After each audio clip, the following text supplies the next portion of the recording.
Thanks, everyone, for calling in today. We'll ask Coach Smart for just a few opening comments to get us started, and then we'll go to your questions. Coach? Yep, we opened with our preparation. We started yesterday as coaches and players today for South Carolina, and obviously got a lot of respect for their program, what they did last year with us, how hard their kids play. They've got a lot of kids that are from our area and from our state. We recruited a lot of the same kids, so we know a lot about them. And so we're moving on to these guys starting today. Okay, let's start with Jake Rowe, and then we'll go to Mike Griffith. Hey, Kirby. Just wanted to talk to you about, obviously going to start off with JT here. In terms of his progression as a quarterback and going back and looking at that film, where do you think he has to improve specifically to kind of meet his potential at that spot? And how immense is that potential? How high is that ceiling?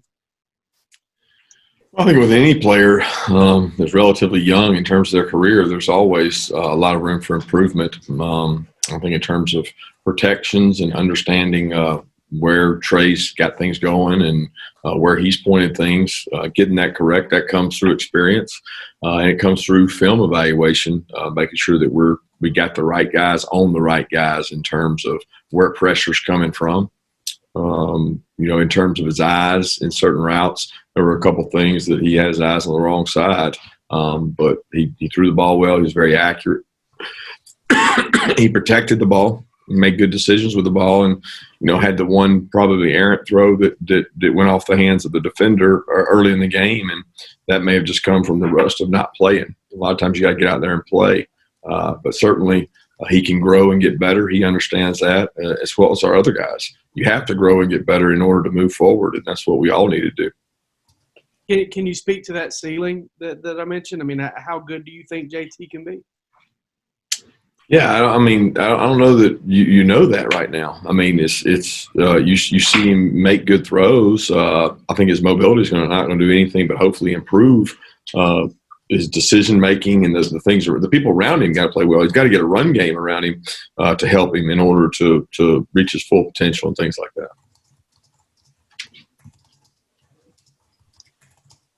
Kirby, I know you guys are primarily a man team. I know that's your personality, but with what we're seeing, the proliferation of these spread teams, the way these passing games are improving with kids being more talented, are you going to have to evolve into more of a zone team and get better at the zone coverage? Your guys looked like, I don't know, they didn't look comfortable playing zone in that first half against Mississippi State. I would totally disagree with you first and foremost, because I don't think we're a man team. It depends on how you define man, to be honest. But in terms of coaching, we don't define it maybe like you guys do. We play very little man, just straight man. That's not what we play a lot of. We play matchup zones a lot, and we have a lot of different coverage multiples. But in that game, it was completely different than anything we play all together. We rep zone every week, regardless of whether we play it or not, because I think you have to have the ability to have eyes on the quarterback with all the athletic quarterbacks now. So over 50% of our reps in practice are invested in zones, so you can break on the ball. And to be honest with you, our guys were completely comfortable breaking on the ball. You're not going to stop those routes playing zone all the time. They're going to throw and catch them. The idea is to stop them before they get more than 5, and then hopefully bring up some third downs and some batted balls. So we're comfortable playing zone, completely comfortable playing zone. But it's hard when you drop 8 and they throw it underneath. And they did a good job. They're very efficient in what they did. They didn't have a lot of the mistakes they had against other teams. Let's go to Anthony Dasher and then Chip Towers. Hey, Kirby. Good morning. How concerned were y'all? I guess going in after the game goes, as far as how JT would be feeling, and how is he physically right now after going through a whole game? In terms of just how he's feeling, with the knee, did he come out feeling okay with the knee? Yeah, he came out feeling. I didn't take many hits. You think about it, playing quarterback in a game is not a lot different than playing it in practice, other than when you get tackled or hit. I think he took one really good shot on one of the deep balls, but it didn't affect his knee. He did a good job. One time protection broke down. He got down and he took the sack. He didn't avoid it. He didn't get rid of the ball, but he didn't turn the ball over. And that, like I said before, we have good pass protectors. We have to do a good job protecting him. He's got to use his mobility in the pocket, which he did one time. He spun out of trouble and made a throw downfield to George. So he did some nice things there. But in terms of soreness, no, he was fine. Thanks. Kirby, kind of following up on the zone defense thing, South Carolina does what they do and Mike Bobo does what he does, and Mississippi State obviously does what they do, which is different than pretty much anybody else. But obviously they were able to just pound that, first down, middle of the defense and end up with second and shorts and manageables and stuff like that. Do you expect, South Carolina obviously sees that. Do they try to do more of it and reviewing it? What could you guys have done better, or is that's just what happens on that offense, and you didn't get the deflections and interceptions and stuff like that you wanted? Yeah, you probably have to ask Mike Bobo what he's going to do, not me, because I don't know. I just know that most offensive coordinators, Mississippi State is not a big game to watch. So I think when you see defenses the way they play Mississippi State, it doesn't carry over. Like most offensive coordinators we talk to, they don't even put that game in their breakdown because it's irrelevant, because the defenses they're watching are not the defenses they're getting. So that'd be a question for him. And in terms of what Mississippi State did, like I told you, they were very efficient in their ability to throw those underneath patterns. And there's a lot of things we could have done, but the teams that have done those haven't been successful doing them. So, you got to have change up, you got to have pitches. And we felt like we were going to be able to stop them. And sometimes we did. In the second half, we played the same defenses and stopped them. So it didn't change anything. It's no magic potion. It's the way we chose to play them, which is exactly how several other teams have played them. It doesn't make it right, wrong, or indifferent. I'm really worried about South Carolina, not Mississippi State. Okay, let's go to Seth Emerson and then Mark Weiser.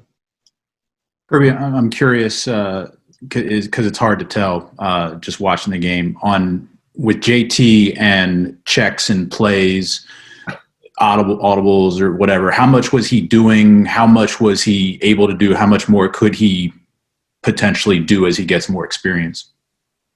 I had the same game plans we really have with the other quarterbacks in terms of, I think everybody likes to make a big deal, especially in the media profession, of how much is quarterback control and how much is offensive quarterback. The game plan is set up to where you have run checks, you have pass checks, you have flexibility on protections to redirect things. Nobody really is different in college football in terms of that. Some quarterbacks can handle more than others, and JT is not going to be – we're not going to be limited by what JT can do. We'll be limited by what we can do with our offensive line, our tight ends, our receivers, and backs, because for everything you do with JT, they have to be able to do as well. And you can't rep 100 different checks every week. So JT understands our system. He's got flexibility to do some things in certain calls, and then in other calls he doesn't. It just depends on how the game's going. If you're running the ball for 8 yards a clip, you don't need to attach an RPO. If you aren't running the ball for a lot, then you put the decision in the quarterback's hands and sometimes give him more flexibility. But that's all based off how the game's going and how the game plan's set, and JT's certainly fine with that. Kirby, what are your memories of head-to-head meetings with Mike as a coordinator, or when you're both coordinators, I guess? And what do you think of matching up with him now as head coaches, going up against a good friend in this setting? It doesn't change a lot for me, because it's a game that we're trying to win based on the players on the field. It's not between Mike and I. I got a lot of respect for him. He's one of the best football coaches I know in terms of motivation, passion and energy for the game, recruiting, all those things. I got a lot of respect for him and the job he does and has done throughout his career. I mean, his record speaks for itself in our conference, what he's been able to do. And I know he'll have those guys ready to play. But as far as our history, I don't think that it really matters in this game. Okay, let's go to Dean Legge and then Brandon Sudge. Kirby, how do y'all set the tone in practice this week as it relates to the offensive line? Do they know? Have they already sort of started looking at stuff and so forth? Or did they immediately know after the game that they had to get some things corrected in terms of whatever they got to correct? Yeah, just got to be creative in the run game. When people play you like Mississippi State plays you, it's you got to be patient, creative. You got to throw. So, I mean, there's things we can improve on, most certainly, always is. But you're not going to see a lot of teams rushing for a lot of yards against those guys if they're playing the same way they played against us. Hey, Kirby, I have a couple questions. First, going back to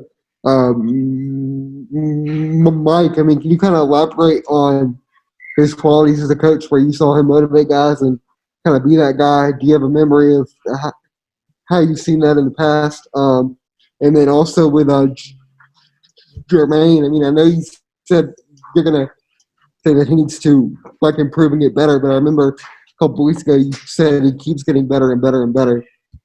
Is he starting to realize that potential that y'all saw when y'all added him out of high school? Yeah, I think Jermaine's getting better because he works hard. I mean, there's a lot of potential to grow in terms of, he doesn't block the right guy all the time. He doesn't know all his assignments. He doesn't know his split. But the things you guys see, the things the public sees are awesome. So I want him to be the complete player that he can be. I want him to help benefit our teams in terms of second-level run game, of getting runs started. There were a couple runs that didn't get started that you could say were his fault because he didn't do the right thing. So it's not like he doesn't have room to improve. He does. But the thing about Jermaine is he cares. Like, that's important to him. He wants to do those things right. And on top of that, he's got good ability. The want to is half of it. The ability is the other part, and opportunity also. He got an opportunity to make plays, and he made them when he got an opportunity. So he'll continue to grow. In terms of Mike, I can't think of specific examples. The guy comes from a coaching pedigree in which his dad's one of the best coaches to coach in our state. He's grown up in a coach's family. He's got thick, tough skin, and players like him. Players enjoy playing for him because he coaches hard and with passion and energy. Yeah, let's go to Paul Newberry and then Austin Roper.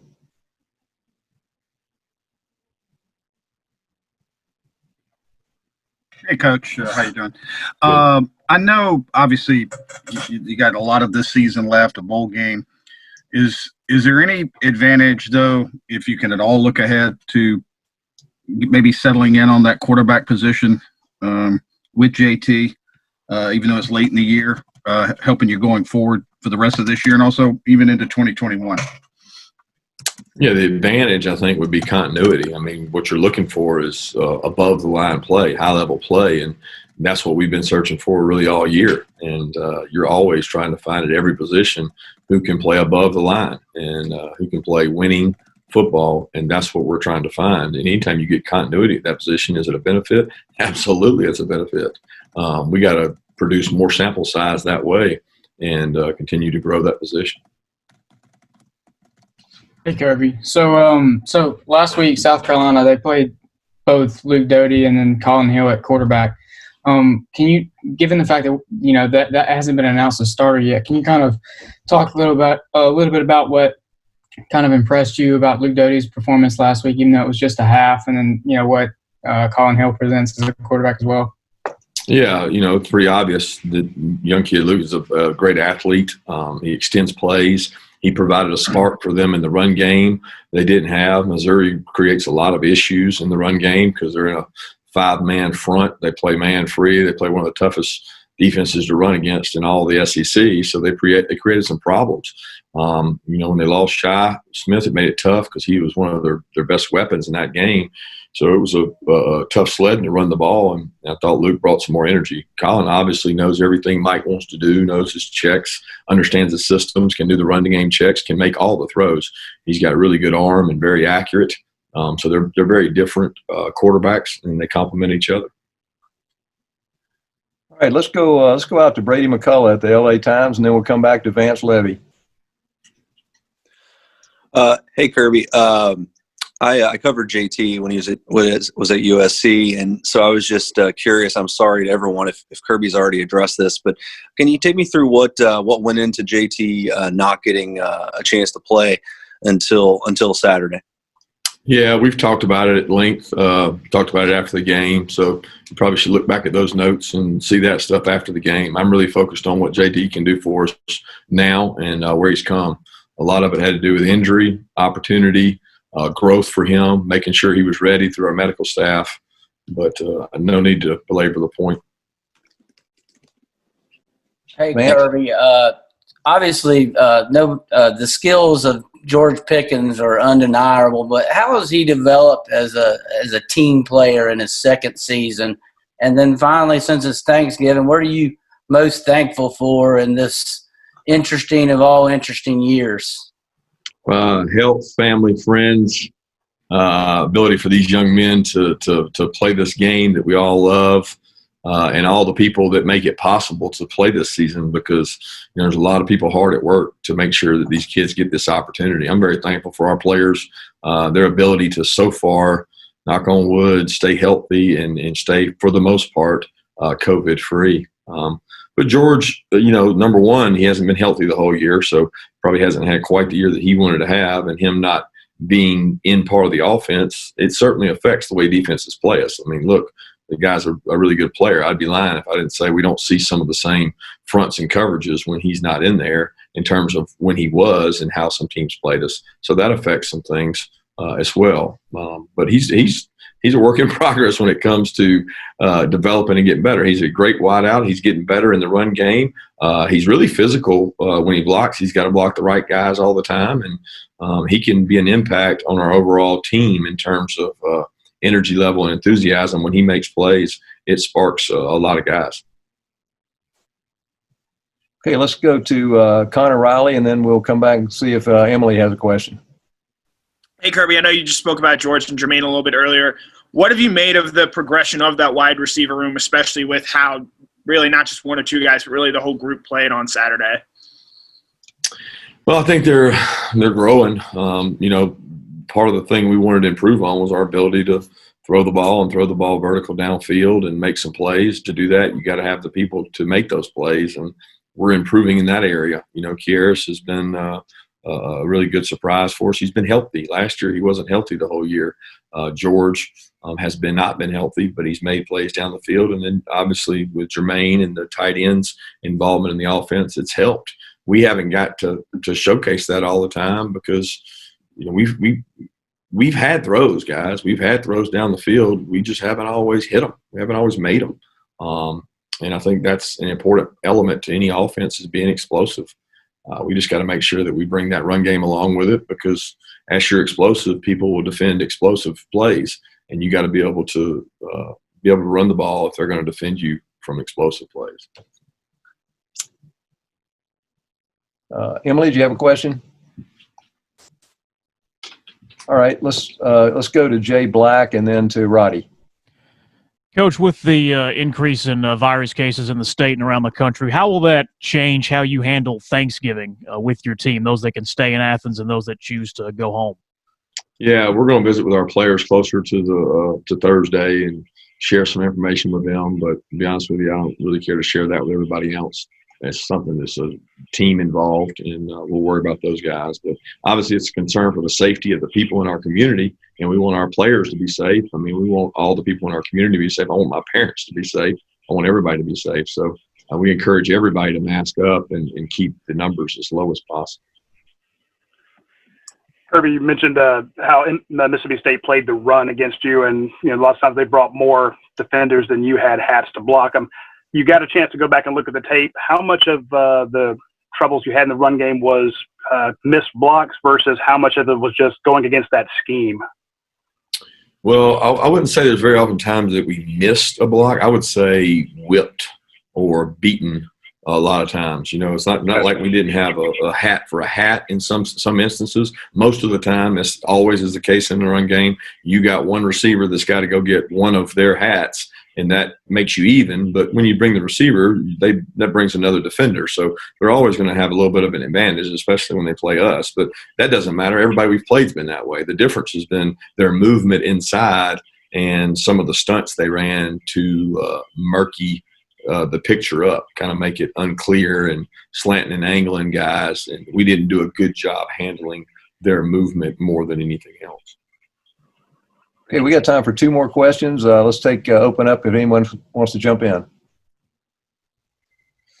Hey Kirby, is there anything that you've seen differently about maybe not, but has there been anything you've seen differently about South Carolina's offense since Coach Bobo has kind of taken over there? Oh yeah, they're very different from last year. I mean, they're not hurry up tempo all the time. They're not empty as much. I mean, they've gone back to some traditional formations. You know, they use a fullback. They motion you a lot. They formation you. They get advantage in the run game. I mean, they're not the same offense they were now, not at all. But they've morphed a little bit throughout the year as they've lost some skill players. You know, he's lost a lot of skill players that were weapons to get the ball to, and he has to find other people to use as he loses those guys. Injury issues, Coach. Any chance Jordan Davis gets back, and I guess Richard LeCounte or any other guys? Yeah, we're hopeful on Jordan. You know, Jordan's closer than Richard. Richard's not able to get out there and practice yet, so I don't honestly know on Richard. I'll find out more today. I know he's trying his best to get back and come back as soon as he can. I would say that he's probably doubtful for this game, but Jordan's got a chance, and that's promising. We're hopeful to get him back and get him back out there going. Thanks, Coach. Thanks, everyone. Thanks. And please stay on the Zoom if you'd like to speak with players.